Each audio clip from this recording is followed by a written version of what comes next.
Hello, my name is Sarah Spar Stubbs, and I'm one of the chaplains at Matthews Glen, and I'm really grateful to spend a moment with you today. I recently read a story about a professor named Sabbath Khan, and he told this story that a couple of years ago he had become a student online because he was learning Arabic through an Egyptian company. And so what it was a one-on-one learning experience. Through Zoom, this college professor would meet with his tutor so that he could learn Arabic. And early in their sessions together, Dr. Khan told his tutor that he had really struggled to learn Arabic. And the teacher said to the professor, "We are all students. Don't worry, I'm here to teach you. You are a very hardworking student, and it's my pleasure to help you." And Dr. Khan said it felt very strange to take on the vulnerable role of a student in need of help. But his tutor, eased his discomfort, and through their learning process together, this tutor was often complimenting him for his efforts, and he would note even his smallest efforts. And Dr. Khan said that hearing praise from his tutor's lips made him feel happy and confident. And then he began to wonder about his own work as a professor. Had he been stingy with praise with his university students? Previously, Dr. Khan had believed that excessive praise might make his students complacent or even lazy, and so he had not ventured into those encouraging words often. But his own experience as a nervous student with this language tutor offered him encouragement, and it helped him to be more genuine with his sincere words of encouragement for his students. And Dr. Khan said that this experience as a vulnerable student helped him change his teaching approach, and says that he feels like now he has a more balanced learning environment with his students. He balances praise and even public praise with constructive criticism. And I thought that was such a powerful story about the encouragement that we need.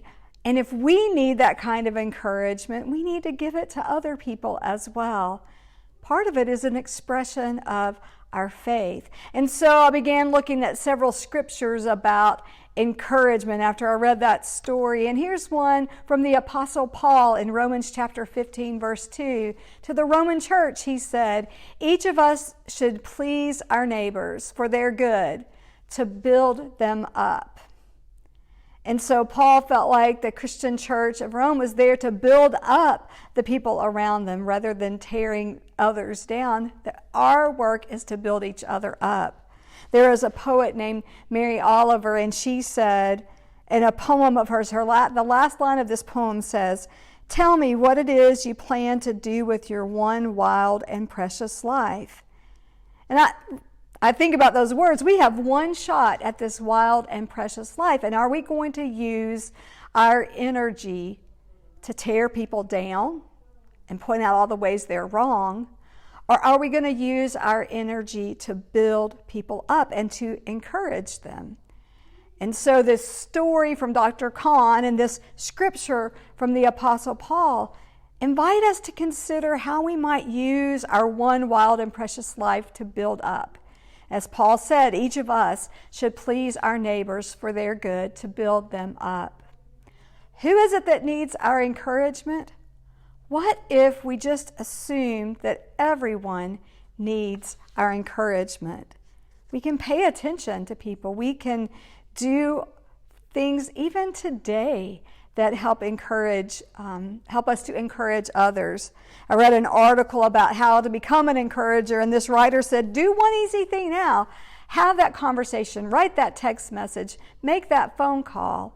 Do what we need as people of faith to offer encouragement to the world around us. That is my word of hope for this day. I wonder how you will be an encourager today. There is no telling how God can use us if we will make ourselves available for the work. Each of us should please our neighbors for their good, to build them up. You go forth to encourage someone today. Have a good day, and I will see you again soon. Take care.